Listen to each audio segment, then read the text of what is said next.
10.2 Arithmetic Sequences.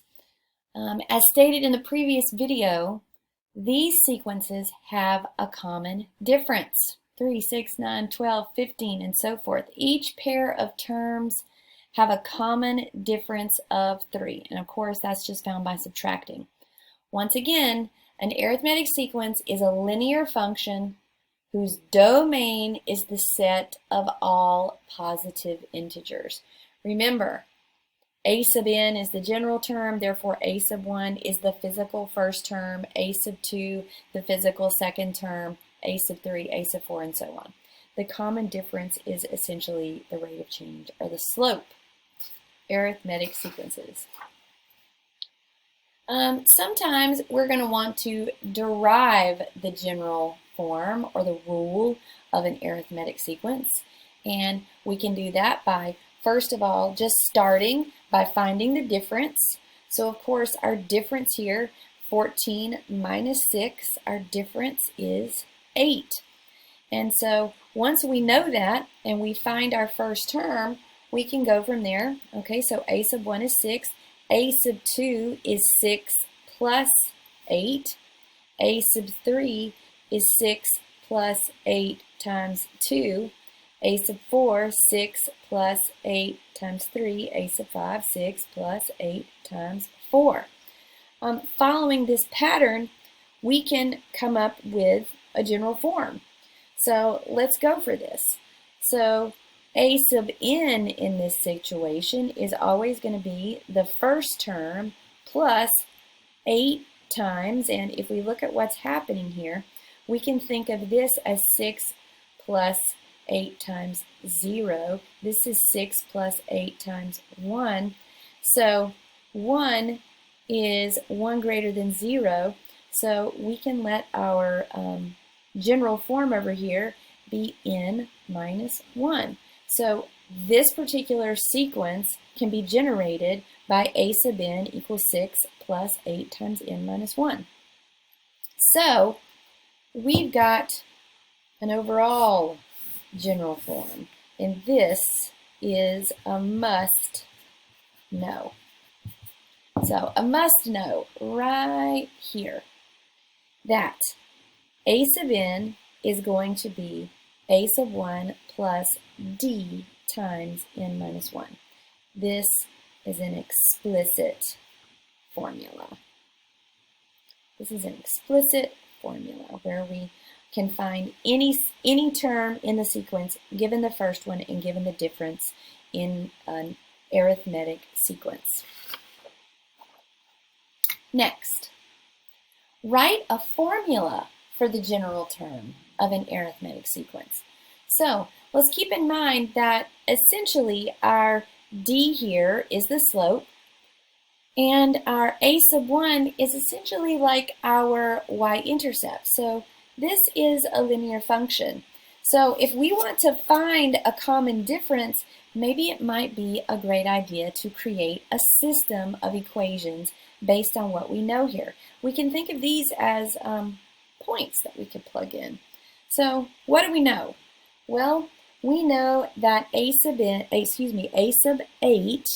equals 25. So if a sub 8 equals 25, well, let's translate that into an equation. So a sub 8 is 25, so 25 equals a sub 1 that we do not know, plus n minus 1. Well, our n is 8, so 7 times d. So here's an equation in terms of a and d, a sub 1 specifically and d. Let's use the next piece of given information, which is a sub 14 equals 43. Let's translate that into an equation. So 43 equals a sub 1 that we still don't know yet, plus this time we've got the 14th term. So 14 minus 1 is 13. So 13 times d. And I put it in parentheses, take them or leave them. So basically what we have here is a nice system, and it's all set up, and you can solve this system by substitution but really it's set up right here ready to go with elimination. So I'm going to go through, I'm going to multiply everything by a -1 in order to make those a sub 1's cancel. A sub 1 minus a sub 1 cancels. So we're left with 25 minus 43 is -18. The a's cancel. 7d minus 13d is -6d. We can see very easily here that our d is 3. So our difference in this sequence is 3. If our difference in the sequence is 3, let's go back to that first equation that we wrote, plug in the d value and solve for a sub 1, and then we'll know the first term in the sequence. And we'll also be able to write the general form. So 25 equals a sub 1 plus 7 times 3. 25 equals a sub 1 plus 21. A sub 1 is 4. There's our d, there's our a sub 1. So if this is our standard formula for finding a general term, this is what we need to remember. We've got all the information we need to write a sub n, which is our answer. I'll put it in a handy box right here. This is what we're after. A sub n if a sub 8 equals 25 and a sub 14 equals 43 is, here we go, a sub 1, which is 4, plus n minus 1 times d, which is 3. So we can write in that form. Probably look a little better if I write it as 4 plus 3 times n minus 1. It's a good example. All right, let's check another one. Sometimes we need to know the sum of a sequence. And this particular sequence is given with the argument or the rule of this summation notation.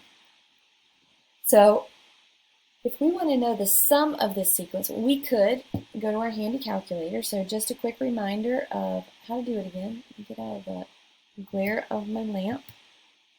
Remember, to get to sigma notation, it's alpha F2.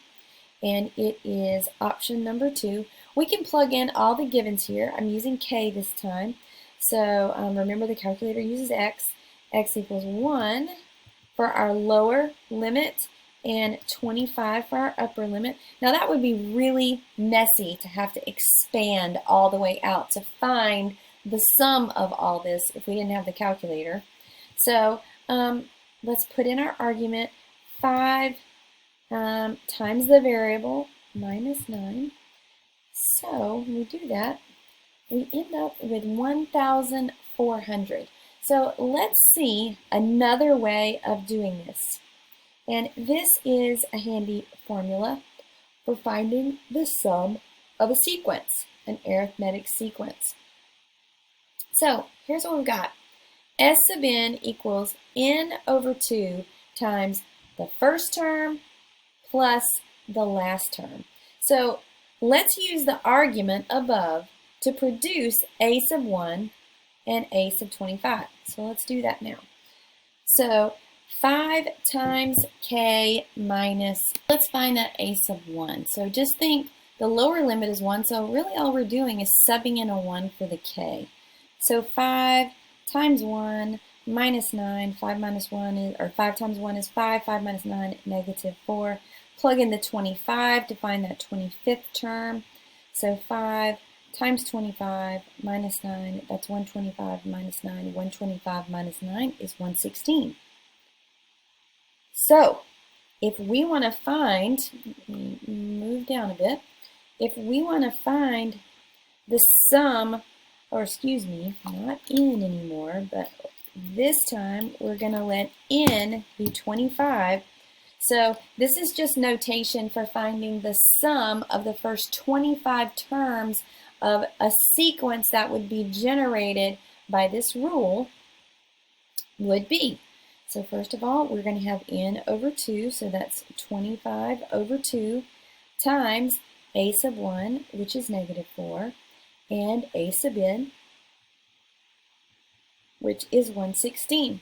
So if we simplify using order of operations here, 25 over 2, and then negative 4 plus 116 is 112.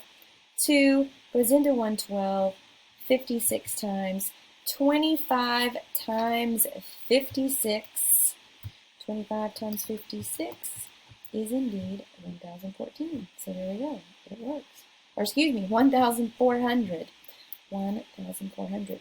So everything in this lesson, we've covered it. Finding a specific term to finding a rule, that is 10.2.